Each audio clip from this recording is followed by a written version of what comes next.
independent movie called Godzilla.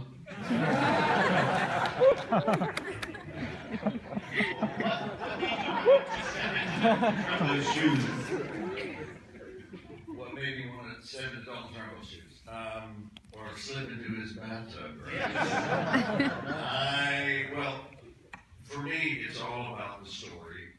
And so when I got the script, and it was highly recommended from the agency, and great, and Jay Roach was attached to direct, oh, that's good. And so I read the story, and it was really, I mean, John did a masterful job. And I weighed the story against the script, and it was both on the top echelon. You know, so sometimes the script doesn't support the largeness of the story, so to speak, and you're a little disappointed, but this didn't disappoint at all. And then the character. To actors out there, I think they know. You see a character that is this large and dramatic, theatrical, and yet has a purpose and a point of view, and ambition, and sincerity, and humor, and it's a big playground. And so I'm attracted to characters that have big playgrounds. Jay, what about, I mean, you've got this one, oh my God, and I started doing all the research, and once we had Bryan and some of the other incredible cast, it became really therapeutic. It was really fun to do. And John, what was the biggest challenge for you in adapting Bruce Cook's book about Trumbo? Biggest challenge is literally the size of the story. You know, it's a political Hollywood family comedy drama with no sex, no action, no superheroes, like no murder, nothing to fall back on. I mean, a lot of my TV career, you know, TV, a lot of it is like, you know, the dead body, or the supervillain wants to take over the world, and that really helps tell your story. I remember being like in the middle of the draft early on, going, I have no idea what I'm doing. And it dawned on me around page 70 or so, I am not as good a writer as Dalton Trumbo. This is not going on. And unfortunately, these guys didn't have to listen to all that bullshit because I was alone in my garage, you know, for a couple of years doing it. And, you know, it wasn't really until I met with Michael that I even developed like the slightest amount of confidence in the narrative. You know, I just thought it was so big. It's 23 years. It's 47 to 70. And it's a lot of characters, and it's a lot that, and I still say with no false modesty, I do not understand Marxism. That's hard writing a movie like Communist.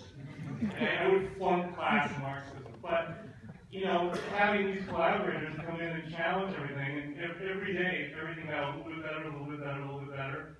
You know, by the time we were rehearsing, it felt solid. You know, it took 7 years. Did you ever retreat to the bathtub yourself? I get asked that a lot, and you know, the thing is, I actually write lying down, and I fall asleep a lot, and if I did that in the bathtub, I would drown. So, no.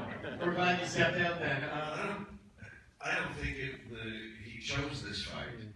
You know, he was an aggressive personality to begin with. He's the type of person, when there was some wrongdoing, or there was some hazard, road hazard, or your electricity bill was too high, or something was wrong with the system, and people generally say, you know, someone ought to do something about that. That's what he did. He got out his typewriter and he wrote copious letters to every department and school board and politicians, and he used his ability to write persuasively and in a flowery language and nomenclature. He loved that, and so he was already very much an aggressive person. And so when this fight came to him, he wasn't about to back down. Although I don't think he would have said that he had taken the mantle of hero in this.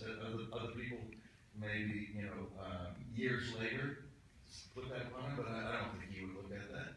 I think anyone who is facing not only risking your livelihood being taken away from you, but even more base than that, freedom of speech, freedom of assembly, freedom to join any political party you wish, freedom to practice religion that you wish. First Amendment rights that were hard fought, and he was not about to back down. Well, that is the role that Cleo had. She had a very efficient way to keep him grounded. And you can imagine without that kind of support and love where this guy would have gone. He would have spun out of control. Both his daughters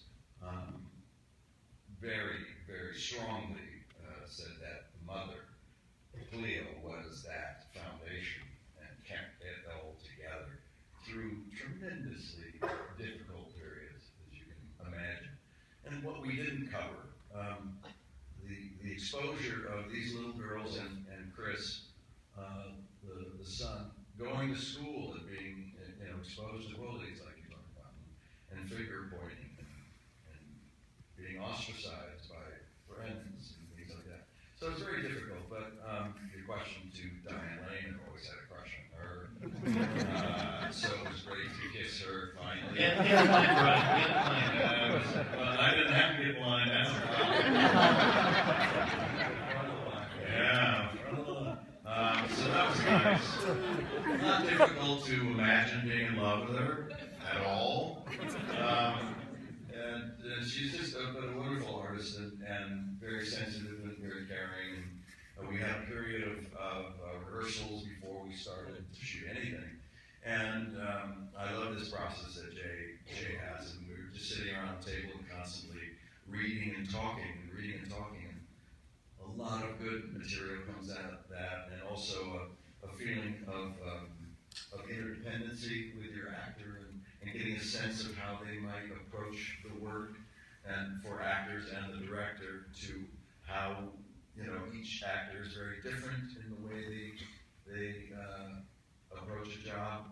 So it's great. It's great to do that. Elle Fanning she is so adorable. She is just a beautiful young woman in her heart, and just happens to be a gorgeous creature too. John, was that sort of one of the what the experience would be like, what the stakes would be like, and thankfully we haven't been in that position, and hopefully we find the strength of character to do what Trumbo did, but I don't think very many people would. Did you guys have a favorite Trumboism, if you will, or go-to quote? He just did it. He's please shut up. I'll do whatever you want. Just stop saying shit like that. You're responsible about it. Yeah. I can't promise that. Did he also come up with, I think you wrote the line, does everything you say have to be written? Okay. That was Louis, yeah. But that was in rehearsal, so I typed it. Oh, yeah. Well, see, there's an example of just having us sit around a table and talking and reading, and improvisation comes out, and that's appropriate to that character. Totally. Yeah. One of my favorite quotes is the thing he says in his speech at the end.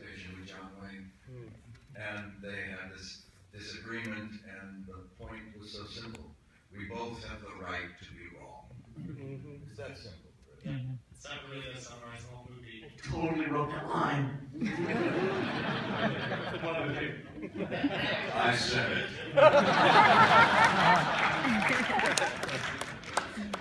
We are running out of time. Just time for a couple more questions. Well, do you guys have a favorite place to do your best thinking with Trumbo with that?